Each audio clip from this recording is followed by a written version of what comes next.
Hello guys, Namaste and welcome to day one review of third England versus India test being played at Lord's Cricket Ground, London. So let's look at the playing 11 for both the sides. So there was only one change from both the sides. For England, Jofra Archer is back into the playing 11 after 4 long years. Josh Tongue was left out. For India, obviously Jasprit Bumrah was brought in and Prasidh Krishna was left out. Talking about the toss, so still no luck for India. England won the toss and they elected to bat first. At the end of day one, England have managed to score 251 runs for loss of 4 wickets in 83 overs. Talking about today's play, today's game, today's pitch, it was very similar to WTC's final. Invariable bounce देखने को मिला, बहुत slow wicket था. Obviously there was some help for the pacers with the new ball, but batsman की बात करें तो उनके लिए बहुत ज़्यादा डिफिकल्ट विकेट रहा. इनवेरिएबल बाउंस है. जडेजा की बॉल बहुत अच्छी स्पिन हो रही थी. उनकी कुछ कुछ बॉल जो वो हल्की सी फ्लाइट करके जो वो थोड़ी सी स्लो डाल रहे थे वो अच्छी ग्रिप कर रही थी एंड हमको उनसे विकेट भी देखने को मिला. So it was a very difficult day for batsman but credit to England, credit to Joe Root. He batted beautifully. England batted beautifully and they have managed to score 251 runs. Moving ahead, अगर हम उनके like follow wickets के साथ जाएं तो Ben Duckett and Jack Crawley will be very disappointed क्योंकि this time they were dismissed by our fourth seamer, someone who is not very potent but a very okayish bowler, Nitish Reddy, our allrounder.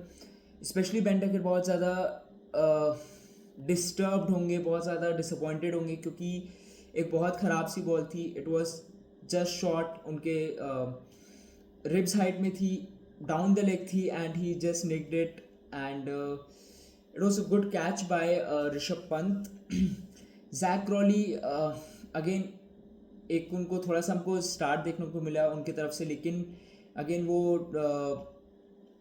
उसको बड़े runs में तब्दील नहीं कर पाए. ही was dismissed bye absolute parallel. बहुत अच्छी आउटस्विंग थी नीतीश रेड्डी के द्वारा. Just pitch in middle end of and वहाँ से थोड़ी सी एक्स्ट्रा बाउंस भी मिली और थोड़ा सा स्विंग भी मिला उनको एंड जैक क्रॉली का आउटसाइड एज लगा and it was caught by Rishabh Pant. Moving ahead then came Ollie Pope. Ollie Pope बहुत अच्छी बैटिंग करे, बहुत स्लो बैटिंग करे दो. उन्होंने अपनी इनिंग्स में सिर्फ 4 चौके मारे बट बहुत अच्छे कंट्रोल में लग रहे थे, बहुत बहुत संजो के खेल रहे थे अपनी इनिंग को and it was very good to see until he was batting. He was dismissed by Jadeja.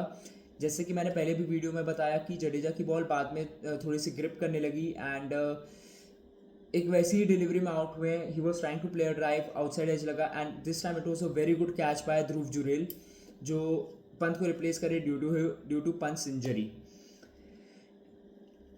अब यार बात करें हम जो रूट की, भाई ये बंदा इंडिया को जब भी देखता है he just scores run.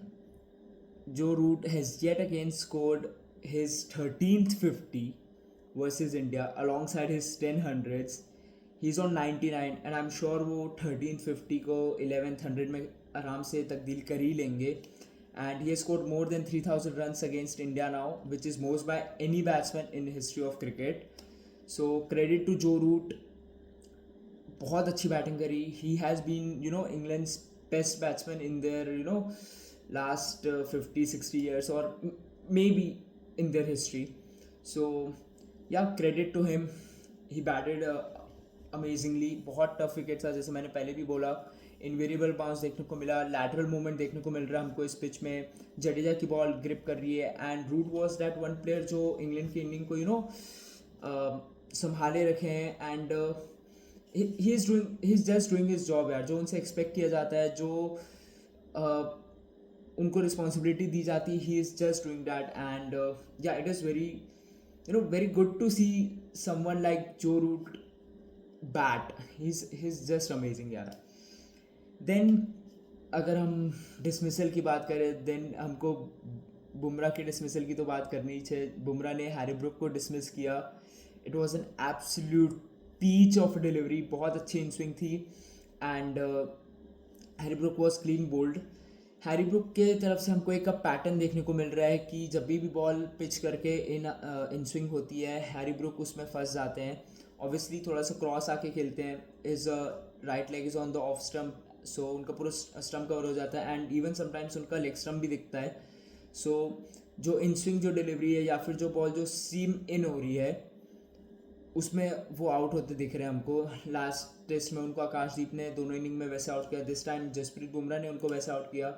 So little bit of concern for Harry Brook, but yeah it was a very beautiful delivery from Jasprit Bumrah.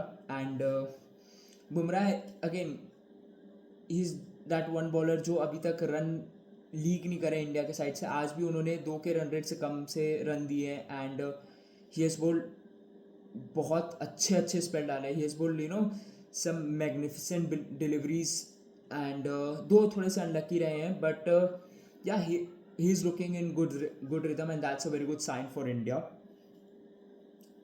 Then came in their captain Ben Stokes, who has again supported Joe Root really well.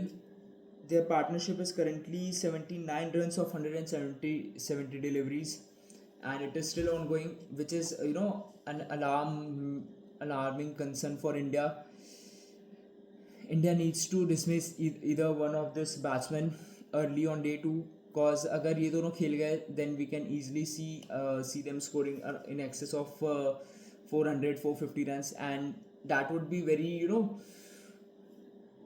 very difficult for India to overcome, cause ये wicket में invariable bounce है. Jofra Archer वापस आया, we don't know उनका rhythm कैसा है, but let's not take chances. जितने जल्दी हो सकता है इंग्लैंड को रिस्ट्रिक्ट करना चाहिए. 350 run if possible, maximum 370-380, so that India का बेस्ट चांस रहे कि वो अगर अच्छा बैटिंग करते हैं 350 या 400 रन मारते हैं, सो मैच एकदम बैलेंस में रहेगा and from there on we can see who wins this test. That's it from me guys. Please like, share, subscribe and click the bell icon for all the latest updates. Thank you.